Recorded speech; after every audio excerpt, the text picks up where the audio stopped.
Hospitality. Any of you involved in any way in hospitality at your church? First impressions, guest services? Even if you oversee it? Yeah. Well, let me pray and we'll get started. God, thank you for this day. Thank you for another day of life. Thank you for the opportunity to be here at Flavor Fest and at Crossover Church. Pray that you bless this church and all the attendees of this conference wherever they go back to, and guide our time together. In Jesus' name, amen. I want to show you a picture of my family. Here we go. This is us most recently, the last time the five of us were together. Kind of get out of the way here. My son is overseas as a foreign exchange student. He's in Italy right now, so this was our last shot at getting a family picture before he left in early August. But I got one more picture. This is my daughter this spring, graduated from college. She's now at grad school at Virginia Tech. So I have two kids in college and one in grad school. It's an empty nest. Any empty nesters here? It's a whole different world, when you raise them from young and then send them out. So I want to go to ask a question. Who do we have here? How many of you are church planners? Lead pastors, communications, worship, students, next gen. Who else do we have here? Admin. Okay. So let's go to the next slide. I wrote a book that came out this summer called The Secret Power of Kindness, and I wanted you to be aware of it. In the book, I have a whole chapter on hospitality where I talk about some personal stories, things from my own life. It's the most personal book I've written. And in the first two chapters, you're going to hear my story, what I grew up with, what my relationship was like with my dad, things like that. I want to share a scripture with you, a few scriptures. God has given each of you a gift from his great variety of spiritual gifts. Use them well to serve one another. So when we talk about hospitality ministry, guest services at your church, many of you have volunteers that serve in these areas. We want to always emphasize about using their spiritual gifts, and I always like to teach trainings with 1 Peter 4:10. I also want to share the golden rule. Whatever you wish that others would do to you, do also to them, kind of a core essence of hospitality. And then the great commandment is Jesus replied, love the Lord your God with all your heart, with all your soul, and with all your mind. This is the first and greatest commandment. And the second is like it, love your neighbor as yourself. All the law and prophets hang on these two commandments. So I want to ask a question that I ask everywhere I go. Last month I taught this in Chicago. What do great churches have in common? And you can just shout it out. I like to be as interactive as possible, and there's not a wrong answer. Structure. That's a good answer. I hadn't heard that yet. What else? Systems. That's what Chris does. If you heard Chris earlier, repping church fuel. What else? What do you think great churches have in common? Love, the gospel. Hospitable, yeah. So I have had the opportunity to consult with hundreds of churches over the last 18 years, and working with some of the most innovative, some of the largest and fastest growing churches in the country. What I have found again and again and again that makes them grow and thrive is they plan for and expect guests. They plan for and expect guests. So, you may not realize it, but at your church, you probably have a guest, a visitor every single week. And so if they arrive and you are not prepared, it is obvious to them that you're not expecting guests, there's a good chance they may not return. And so that's what we're going to dive into in this workshop. Plan for and expect guests. What do you think of when you hear the term, the word, the phrase, first impressions? Again, be as interactive as possible. What comes to mind? Sure. How they feel. Anything else when it comes to your church, your local church, when you think of a First Impressions ministry, whether you call it guest services, guest experience, hospitality, what do you think of when you hear First Impressions? A gateway, yeah. I want to show you a video of what I have found in my travels, working with hundreds of churches and consulting and speaking at hundreds of conferences. This is what I've found that a lot of churches think of. Okay, everybody, listen up. This is Easter. Shuttles and golf carts in the parking lot. Now, has everyone in here, staff or volunteer, shared our graphically designed Easter invitation on their personal Instagram? This is for the kingdom. Who is trimming these hedges? A youth intern? For heaven's sakes. No, we don't have ministry time. We do have a petting zoo outside, though. And connect cards, connect cards, connect cards. Do we have the right mixture of haze in the fog machine? I mean, we don't need new members, but did we get the rose petals in the visitor parking spaces? We are pro-Jesus and pro-Easter Bunny. Donuts, check. Coffee, check. Make sure we have gluten-free communion, fat-free communion, Whole30 communion, vegan communion, paleo communion, non-GMO communion. Honestly, everybody needs to keep their phones out because I will be saying some very tweetable quotes this morning. The Easter basket is full, but the tomb is empty. He can put your life back together when it is in pieces, and some of y'all are still focused on Reese's. We need more diversity up on that stage. This is Easter. No, the youth pastor cannot do announcements. What about that one minority guy that came one time? Can we get him to do announcements? We don't want any visitor to feel uncomfortable in any way at any time, but we will ask them to fill out a Connect card with their children's names and ages. I don't care what size the stage is, Becky. I need a rapper up there, a full choir, and 6 men dressed as Roman centurions. Why would you even ask about the worship set list? Is Jesus paid it all, Christ alone, Christ is risen. Can we get that other worship leader that's a little bit more attractive? This is the best great team we have. Who trained these people? For one Sunday, please, can you just not be weird? Can we put her at the auxiliary door? Quit your ministry. Move these people out of here. We got a service starting in 15 minutes. Make sure all the visitors know that they are under no pressure to give, okay? But we'd love to see them come back, and if they do come back, we're starting a series on giving next week. All right. So I've written 2 books on hospitality and First Impressions, and a lot of what he talks about in a joking way that I think is hilarious, I actually recommend in my book. I'm a big guy when it comes to Connect cards, and I've talked about stuff like what Chris does with Plan Your Visit and things like that. But we do want the hedges to be trimmed, and we do want people to fill out their information so we can follow up with them. But I like that he does it in a humorous way where we realize the way some people can think about first impressions. When I teach on first impressions, when I teach on hospitality, it's from a biblical and theological stance. And so that's what we're going to dive in today. But as I mentioned earlier, I want to just show you this graphic. Every Sunday is somebody's first Sunday. Wherever you preach, wherever you lead, I think you're in New York, right? Chris is in Oklahoma. Where are you from? Pennsylvania. Where are you from? That's where I just last spoke, was in Chicago.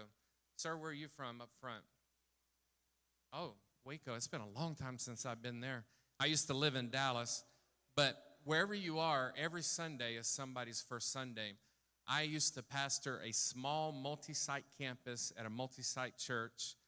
We averaged close to 200 or less people when I got there, and we had 6 to 8 guests a week. Every week we had 6 to 8 guests. Every Sunday is somebody's first Sunday. So I want to teach something that I like to talk about called the one-day principle. And when you're serving, there's going to be an opportunity for people to come and have a one-day experience at your church. How many of you train volunteers at your church? You're training volunteers and leaders. So when you're teaching them, I want to share with you some things to teach and to share. And I want to start with this one-day principle. And in a second, I'll explain why it's so important. Let's go ahead to the scripture. This is in Acts. It's a story you know. One day, Peter and John were going up to the temple at the time of prayer at 3 p.m.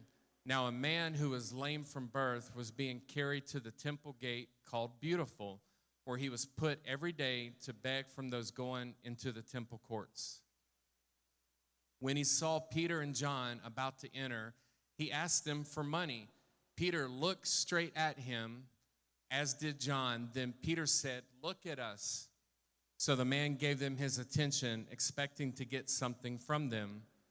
Then Peter said, "Silver or gold I do not have, but what I do have I give you. In the name of Jesus Christ of Nazareth, walk." Taking him by the right hand, he helped him up, and instantly the man's feet and ankles became strong. So let's talk about this one-day principle. This all started for one day for this man that changed his life. So first of all, we look guests in the eyes. When I talk about first impressions and guest services and hospitality, I don't want it to be transactional. I want it to be relational, and I want it to be as personal as possible. So every week when you are in your church, whether you're preaching or leading, serving, volunteering, you have the opportunity to have interactions with guests who may or may not ever come back and who are making up their mind, study shows, in the first 7 minutes. In the first 7 minutes, long before the sermon, they've already made up their mind of, yeah, we're not coming back. And so you have the opportunity when you go out in the congregation, as I saw Pastor Tommy earlier. I've known Pastor Tommy for over a decade. I saw him out there in between workshops talking to people, meeting people, greeting people.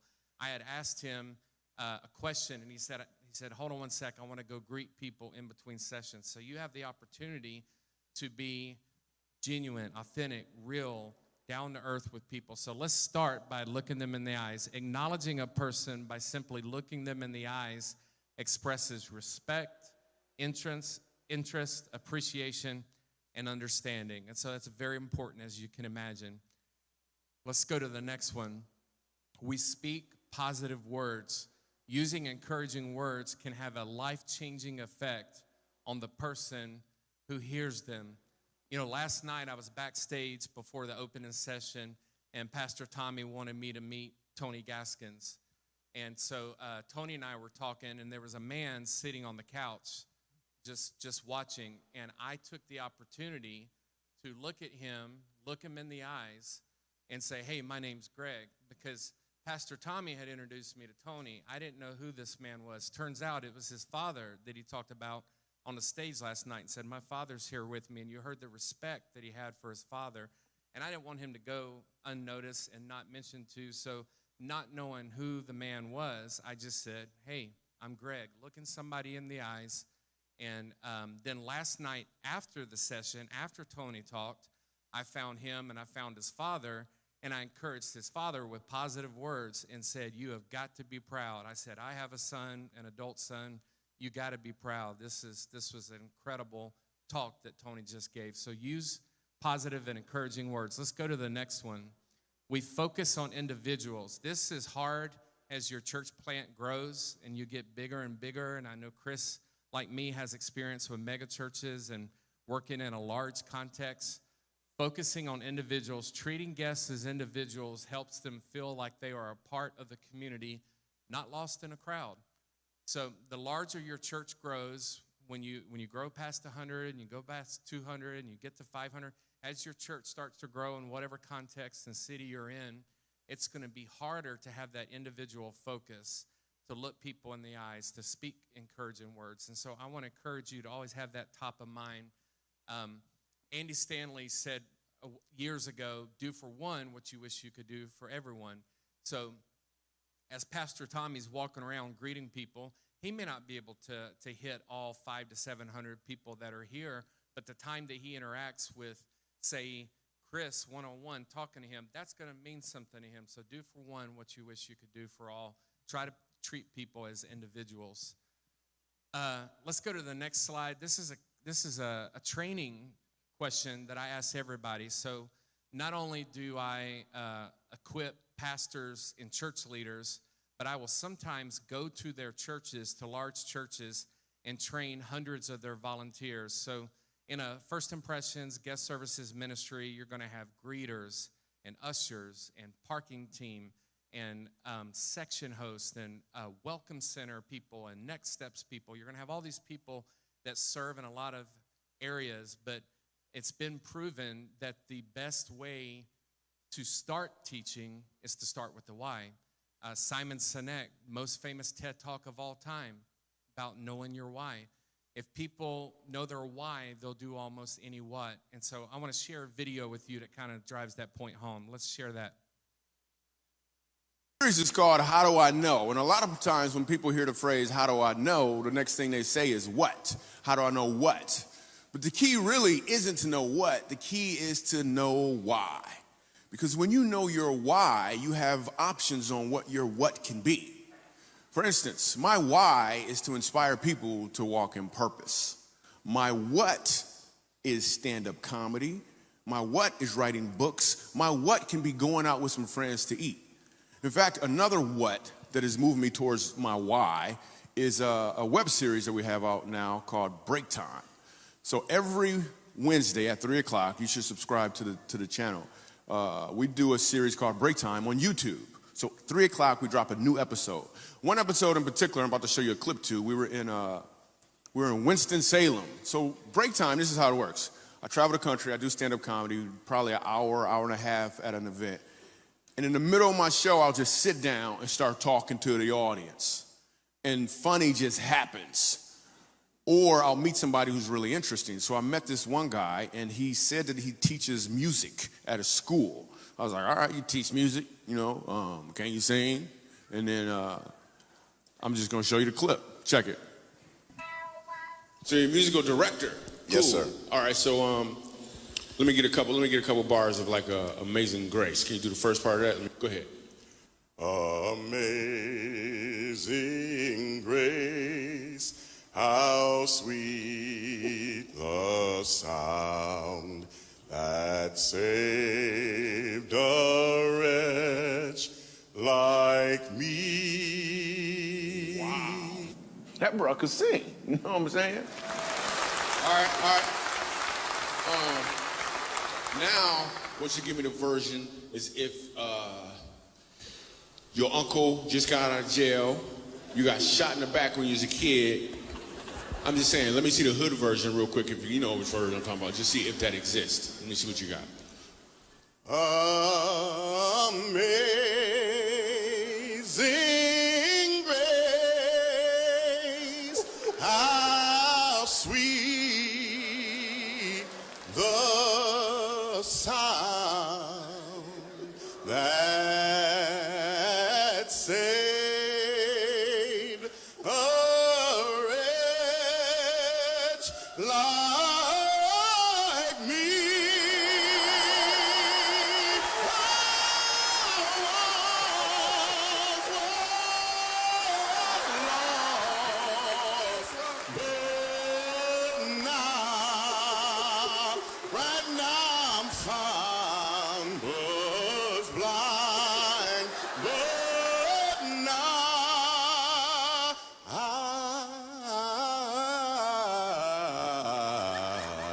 I see.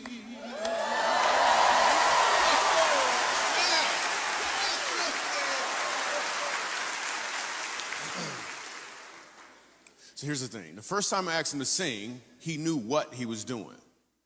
The second time I asked him to sing, he knew why he was doing it.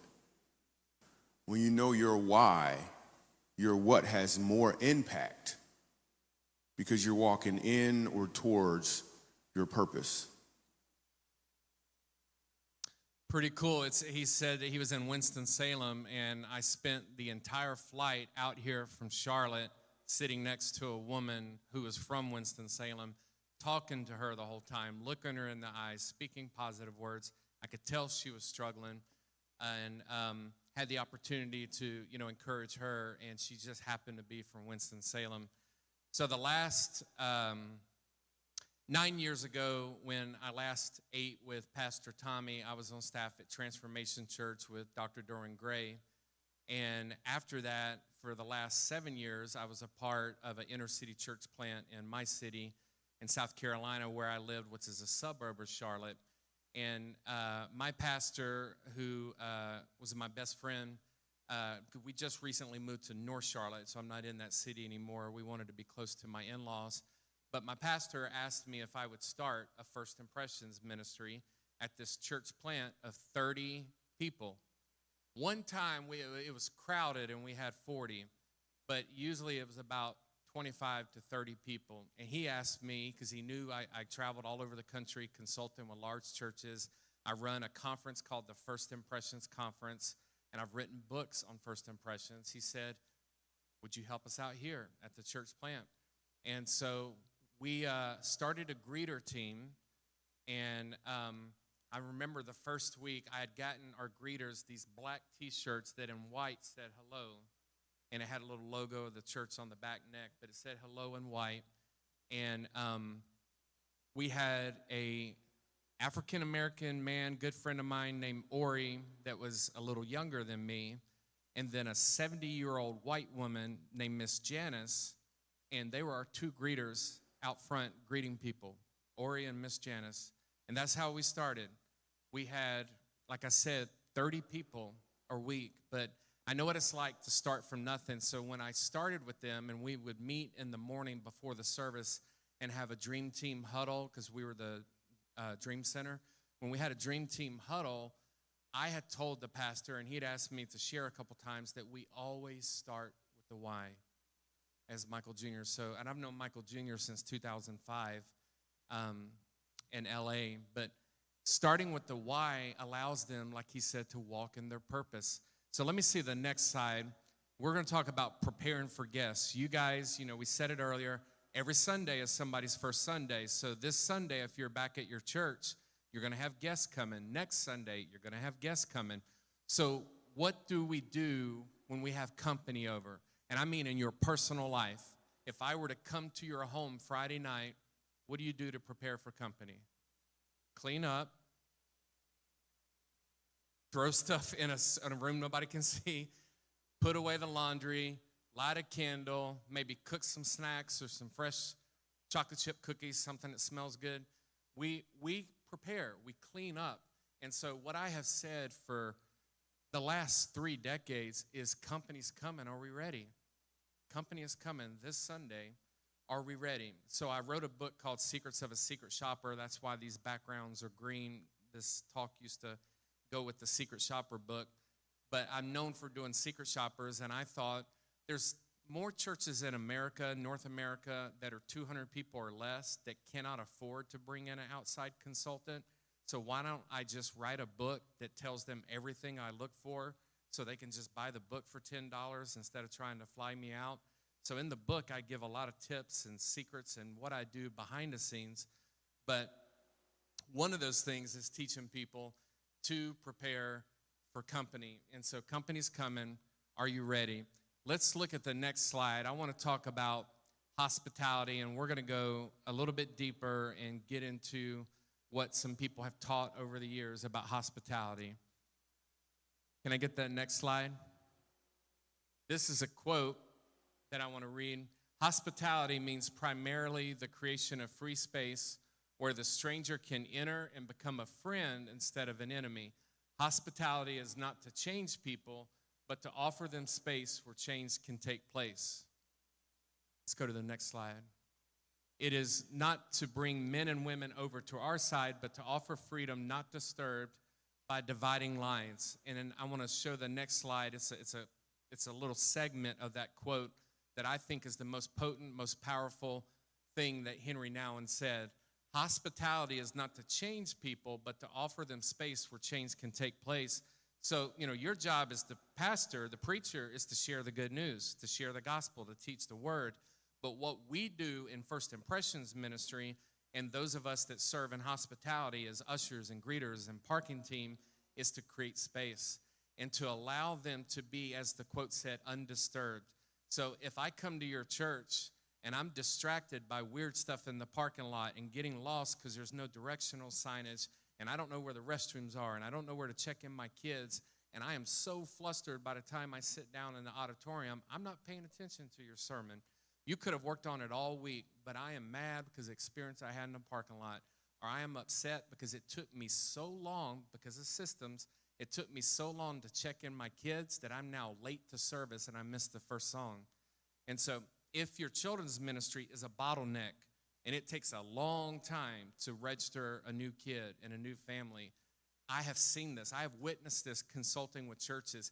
I have seen parents in a children's ministry line for first-time guests tapping their feet and anxious and upset because they are running late and they're not going to be in the service in time.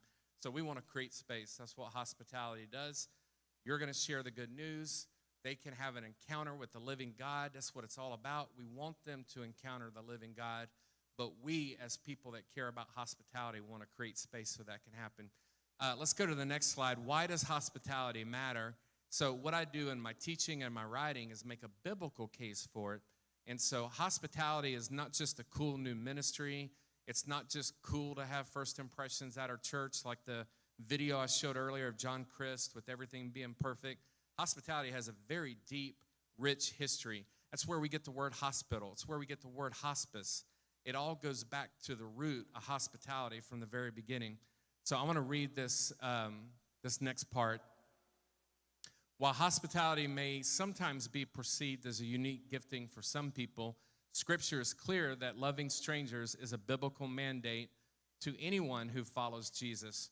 Throughout the Old and New Testament, God specifically commands his people to practice hospitality.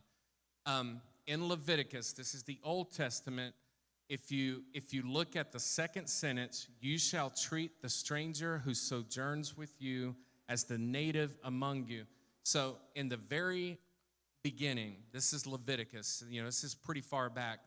In the Old Testament, the Bible teaches us this concept of welcoming the stranger. How many of you ever heard about that, welcoming the stranger? So in modern terms, a lot of times when I teach it, I talk about welcoming the newcomer, but welcoming the stranger. Now this is taught, how far back are we? Leviticus. Let's go forward a little bit. Look at the next slide. Many years later in Matthew's gospel, Jesus talks about the hospitable behavior of those who will inherit the kingdom. Y'all know this, for I was hungry and you gave me something to eat. I was thirsty and you gave me something to drink. I was what? A stranger and you invited me in, naked and you clothed me. I was sick and you visited me. I was in prison and you came to me. Last night I stayed up till 1:30 a.m. in the hotel talking with Clifford Gray. And I encouraged him to be involved in prison ministry, which I talk about in my book, and how God has used that every time I go and look a prisoner in the eye and share the good news in prison. But this is what Jesus talked about in the gospel. So Jesus says, I was a stranger and you invited me in. And he is echoing Leviticus, welcome the stranger. Let's go a little bit further ahead. When we welcome the newcomer and the least of these and treat them as valued guests, we welcome Christ himself. And like so much of 1 John shows us, when we love others, we show our love for God. Yes, hospitality is also a specific hallmark for pastors and church leaders. So you guys that know Timothy and Titus, the qualifications for an elder, pastor, bishop, did you know being hospitable is one of them? This is how serious God takes this. So again, when I teach and write on hospitality, I do it as a biblical mandate. This is serious to God. I heard a pastor one time joke about this. He was teaching on the qualifications of elders, and he kind of joked and he said, hospitality, ain't nobody coming to my house. But the Bible takes this very seriously, and we should be hosts. We should be hospitable. We should welcome people in our congregation. I mentioned I run a conference called the First Impressions Conference. It's this coming Thursday. If you want to check it out, this coming Thursday, go to firstimpressionsconference.com. It's completely free. Pastor Tommy's speaking. Clifford Gray is speaking. But it's the First Impressions Conference. The executive pastor here, Christopher Harris, has spoken in the past. Completely free. Doesn't cost anything. But next Thursday at noon Eastern, we're going to live stream the First Impressions Conference. So you can watch it in your bathrobe. You can watch it in your auditorium on the big screen like a lot of churches do. But our theme this year is welcome, and that's my heart. I think anybody, no matter who they are, what they've done, where they come from, they should feel welcome at our church. Our church should be a safe place. So that is the heart cry of this year's conference and this year's theme, welcome. We hear welcome the stranger in Leviticus. We hear welcome the stranger out of Jesus' mouth. Let's go to the next slide. Contribute to the needs of the saints and seek to show what? Hospitality. That's Romans. 1 Peter, be hospitable to one another without complaint. And Hebrews 13, check this out. Let brotherly love continue. Do not neglect to show hospitality to who? This is Old to New Testament. So we've got it in Hebrews at the end of the New Testament. We've got it in Leviticus at the beginning of the Old Testament. And we have it right in the middle with Jesus saying, I was a stranger and you invited me in. Hospitality is as biblical as you can get. It is all throughout Scripture. The Bible is full of stories illustrating the importance of practicing hospitality. It's why I'm so passionate about it. I want anybody that comes through the doors of the church, including a lot of my kids' friends that I don't completely understand, I want them to feel welcome. How many of you know there's a new generation out there? And I want them to feel welcome, no matter what they call themselves, no matter how they dress. If they walk through the doors of the church, I want to look them in the eye. I want to speak positive words. I want to treat them as an individual, and I want them to feel welcome. Church should be a safe place. Let's go to the next slide. Because the command to practice the loving of strangers is so prevalent throughout Scripture, we discover that showing hospitality is one of the primary signs of a follower of Jesus and a church that follows Jesus. In fact, Jesus says that by loving others, others will know we are his disciples. So in my books, I talk a lot about love, kindness, compassion, empathy, hospitality. We should be known for our love. We should be marked by love. Let's show this next slide. When was the last time you visited a church? You're doing it right now. Anybody ever got lost at a church? Didn't know where something was? Literally today before I taught this workshop, I asked somebody at the door where the restroom was. When you come in as a new person with new eyes, which is what I do as a secret shopper, I have new eyes, new ears, new nose. I have a whole chapter on the sense of smell in my book, by the way. But when you come in with new eyes, you can be overwhelmed. You could have sensory overload. And even if they have proper signage, I may still, like today, say, where's the restroom? Because you're just overwhelmed. Now today is a little unique because they have sponsor booths everywhere. It doesn't, I'm sure, look like that on a Sunday. But when you have a crowd of people talking and hanging out and sponsor booths everywhere, I got confused.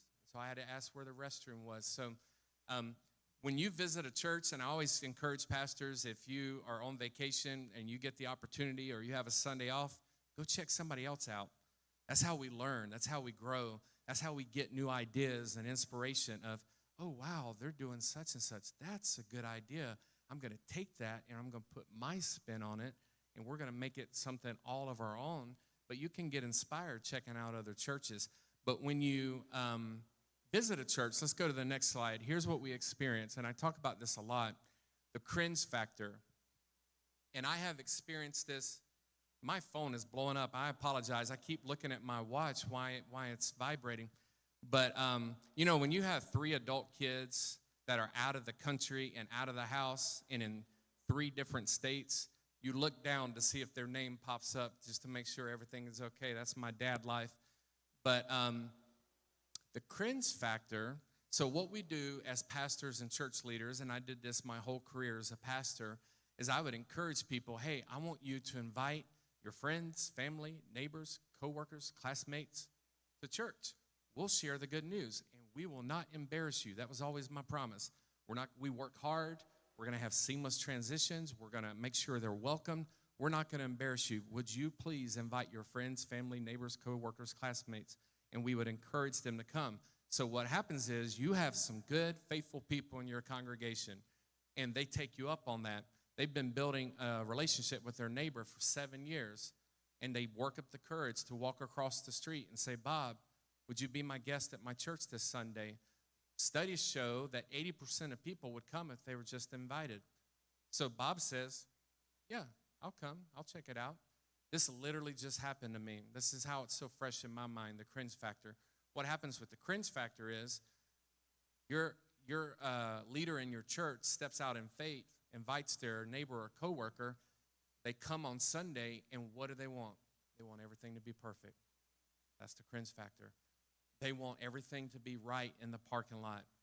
They want the good greeter at the door, not the overzealous greeter that is going to shake your hand for 5 minutes and not let go and talk your ear off. They want everything to be perfect. They come in, They find their way to the auditorium. They sit down, and they're thinking, please, somebody come talk to us. Please, somebody come talk to us. Studies show, Tom Rainer wrote about this. They interviewed thousands of visitors who visited a church and did not come back. You know why they didn't come back? What research shows? They said once we got past the professional greeters, the people in the parking lot, the people at the door, the ushers who sat us, when we sat down, no one ever talked to us. That's why they didn't come back. So in my book, my hospitality ministry handbook, I have a chapter on section hosts. These are people that can sit in the same section every week in the church and notice and realize when somebody's new, somebody, a face they've never seen before, and strike up a conversation with them. But as part of the cringe factor, so I just recently, I build a lot of relationships with people far from God where I live in North Charlotte. If you were to come hang out with me, which I always invite people, if you ever want to come to Charlotte and hang out, let me know. Come visit. We have a guest suite. You can stay there. I have hosted leaders from all over North America. I used to do this thing called the Charlotte Getaway Weekend, and they would come spend a weekend with me, and we would tour churches in Charlotte, like Transformation and Elevation and other churches, but they would come spend a weekend with me. And just recently, about 2 months ago, a guy who I'd been building a relationship with, he's a real estate agent, never been to church a day in his life, had zero faith background. He texted me and said, hey, Greg, I'm thinking about checking out church. Can I go with you? I was like, absolutely. But the cringe factor set in, and I thought, oh, man, they better have their A game. They better have the best singers up there, the best band. Like, you start to feel it when you step out and invite. And I'd been building a relationship with this guy. So I took him to 3 different churches in our city to see if there was one he liked more. Thankfully, he liked my church the most, and that's where we go now. But we went to this one particular church, and an overzealous greeter came up, this older man, and he started talking about how he moved from, we have a lot of people that move from all around the country to Charlotte. And he said, yeah, I was in Washington, D.C. You know, we got David Platt, Mark Batterson. Now, I know these guys, but my friend doesn't have a clue who they are. He has no faith background. And he goes, hey, what faith background are you? And my friend goes, pass. Pass. Like, the cringe factor was in full effect. I was praying, walk away, walk away, walk away. To this degree, in my mind, I'm thinking, stop talking to us and walk away, because this guy didn't know what to say and how to interact. By the way, when I train greeters, the worst thing that you can ask when you have your greeters at the door, is this your first time here?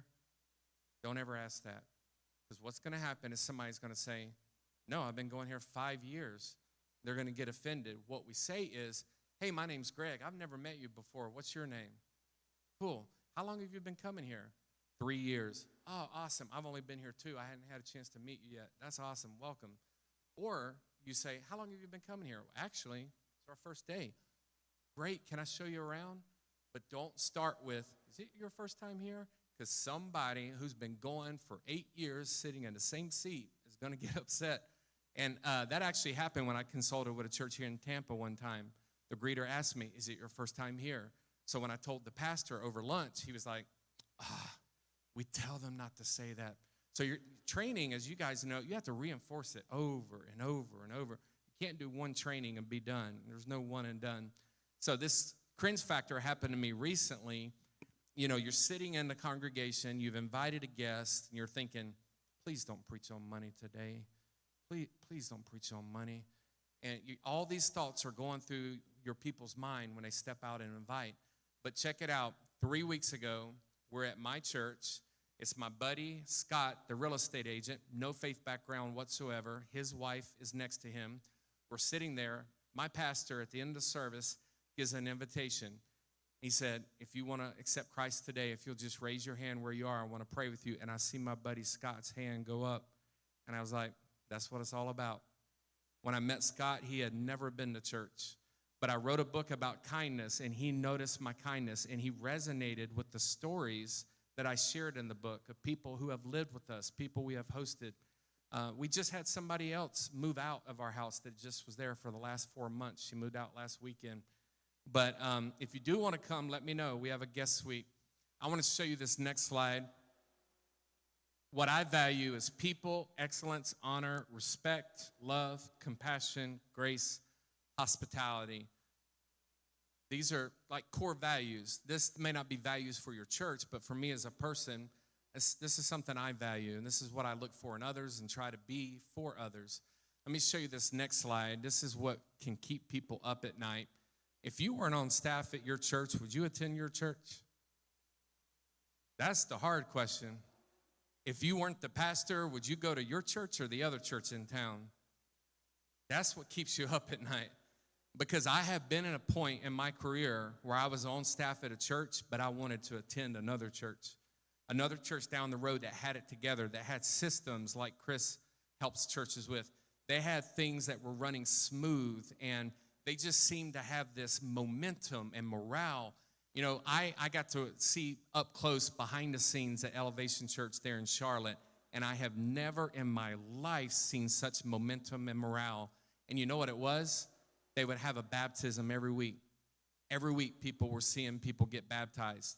Even if it was one person, every week there was a baptism. And in their huddles in the morning, they were sharing stories and saying, look what God did.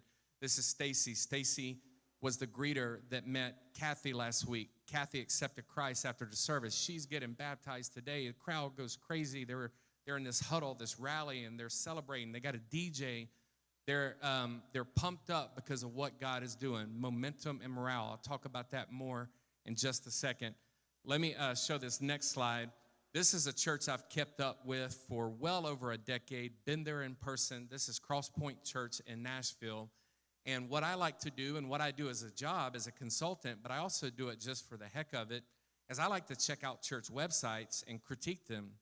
And I know Chris does a lot of this too, and Ryan that he works with, and Michael. But I looked at Cross Point's mission statement, and it says Cross Point Church is a place where everyone's welcome. Because one of the things we learn is that nobody's perfect. And with God, we believe that anything's possible. No matter where you've been or what you believe, you're welcome here. And I said, if I lived in Nashville, that's the church I would go to. That's my heart. I told you next week's First Impressions Conference, the theme is welcome. I want everybody to feel welcome. And I want them to know that anything's possible. You know, I'm always telling leaders to share stories of life change. When I was spending some time last night with Clifford Gray, I said, dude, you have a story. You have a testimony. You used to be a gang member. That is your story. That's where you came from.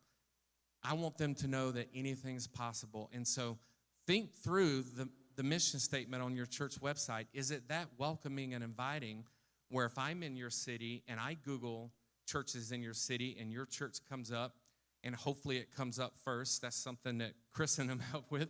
But if your church comes up, am I going to see something that welcoming that's like, that sounds good. I want to check that church out. Let's check the next slide. Hospitality is a mindset and a posture. Here I am versus there you are. So some churches that I visit when I go travel, they have this concept with their greeters and their hospitality team of, here I am. If you need me, let me know. I'm right here. And then I've seen some that are like, there you are. What's your name? I'm Greg. What is your name? I haven't met you before. Here I am versus there you are. It is all about relational as opposed to they need me, they're asked for me. But making eye contact, being personal, being relational, and that's something that I believe in wholeheartedly. I mentioned some values earlier. I want to show this next slide that talks about excellence transcends. Style doesn't matter to me. I have worked with churches that are a cappella. I've worked with churches that have a pipe organ. I've worked with churches that are orchestra, piano, rock band, DJ. Here at Crossover, they have hip-hop and art. I have worked with churches that have every musical style that you could think of. That doesn't matter to me. What does matter is if they do it with excellence. Because what was my promise when I was pastoring and I encouraged people to invite their friends, family, neighbors, coworkers, classmates? We won't embarrass you. That was our promise. We are going to do things with such excellence that you're going to keep inviting because you know we've got your back. We're going to share the good news and we will never embarrass you. And that includes training your people so they're prepared and they don't start out with, is it your first time here? Nobody wants to hear that. Whether it's their first time or their 80th time, they don't want to hear that. So take training seriously and take that promise of we will not embarrass you seriously. So that question that haunts people and keeps them up at night, would you attend your church if you weren't on staff? The answer would be yes, absolutely. We have the best church in the city, and if I wasn't on staff, I would still go here. That's where you want to be. Let's show this next slide. I mentioned this a second ago. Your task as a leader, share stories of life change and celebrate the wins. This is what I was sharing with Clifford Gray last night. I said, dude, you have a story. You have a testimony. You need to start writing more songs about your story. You as a pastor, when you lead your congregation, you need to share stories of life change. He was telling me about a former gang member that was coming to his church and that he was leading to Christ. I said, you need to share stories like this. What happens sometimes for us as leaders is we hear the stories, we get the connection cards, we know who accepted Christ, but we don't tell our volunteers. And what happens? No momentum, no morale. So when we gather together, and I would encourage you to do a huddle in the morning, if you got a connection card that was an amazing story, share that with them. Let them know, hey, guess what God did last week? This is your volunteer First Impressions leader. Pastor Tommy was preaching on grace. This woman had never heard it like that before. She came down. She said, I want to commit my life to Christ. She is getting baptized next week. Look at what you were a part of. Look at how God used you. Look at those of you that escorted her to her seat, that welcomed her, that greeted her. She said she felt like she was at home and she had never been a part of a more welcoming church. So share stories of life change. Let them know that you appreciate them and that what they're doing it matters, that it's meaningful. That goes with this next slide, momentum and morale. Momentum is a series of little wins. This is easier when you do less. So one of my favorite books from a while back is Simple Church. And there are churches who have modeled this, like the largest church in the country, Life Church, where they say on their website they do 5 things.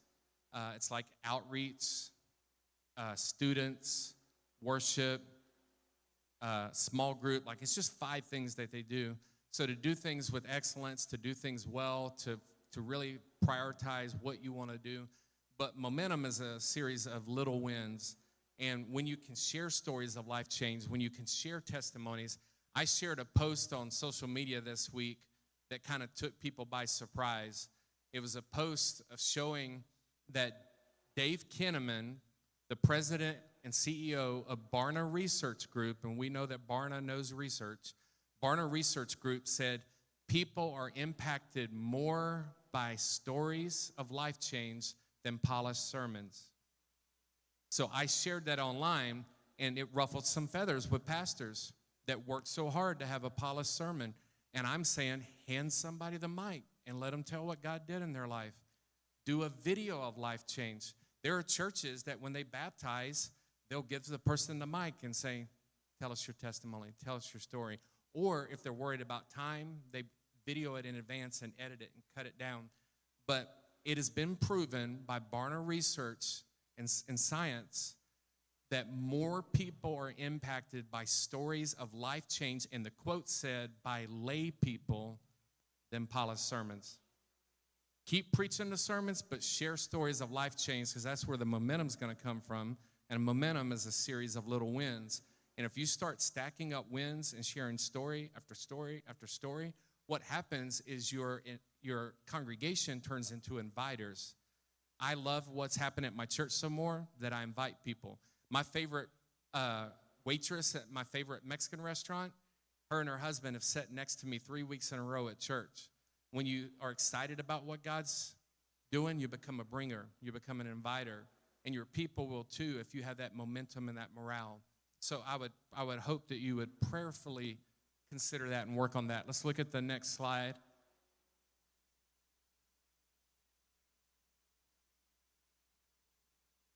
Food for thought. We talked about this. Never embarrass your people.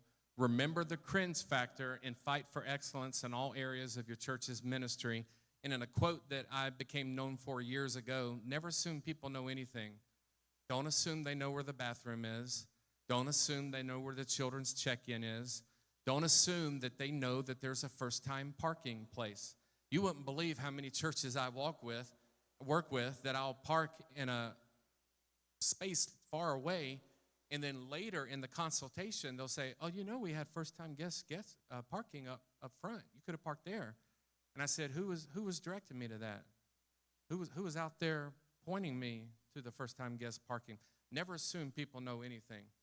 You can help people a lot by thinking through. Remember that thing I shared at the very beginning? Great churches have in common what? They plan for and expect guests. If you think in advance of, we need to have people here, we need to have people here, we need to be prepared for this, you'll be amazed what God will do. Let's show the next slide. The true first impression, and this is my passion personally, we may be the first impression of Christianity that somebody ever sees. When we talk about first impressions, there are people in my life. You ever heard the quote, people don't read the Bible, they read you? There are people in my life that have no faith background whatsoever. One of my best friends that I hang out with every week, multiple days, is an atheist. But he reads me instead of the Bible, and he knows I'm about kindness. He knows I'm about hospitality. He keeps telling me to stop having so many people live with me. But he's reading me, and his first impression of Christianity is me. And when people come to your church and they're greeted and they have a warm welcome, that may be the first time they've ever encountered Christianity as a whole, as a religion.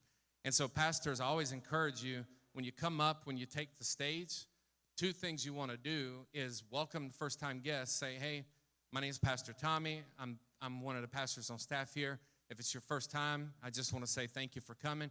And for those of you watching online, because you got to always include them now, especially post-COVID, those of you watching online, thank you for tuning in. We're glad you're a part of this. But always welcome people. And one thing I did, I don't know if you noticed, was I said my name. I'm Pastor Tommy. You wouldn't believe how many churches I've worked with where a guy comes up, open your Bible. Today we're going to talk about, and I'm thinking, who is this guy? Is he the pastor? Is he a youth pastor? Like, who is this guy? So keep that in mind. One last slide. The leader's job is to cast vision, always point to the why more than the what. People can smell fake, be genuine. People serve and give because of the why. And then let's just scroll real fast through these next slides. We covered this. Remember the golden rule and the great commandment. And I think there's one more slide. Do we have that?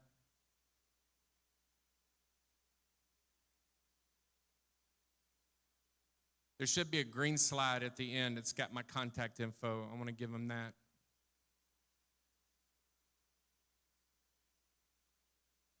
Thank you for your interaction. Thank you for participating.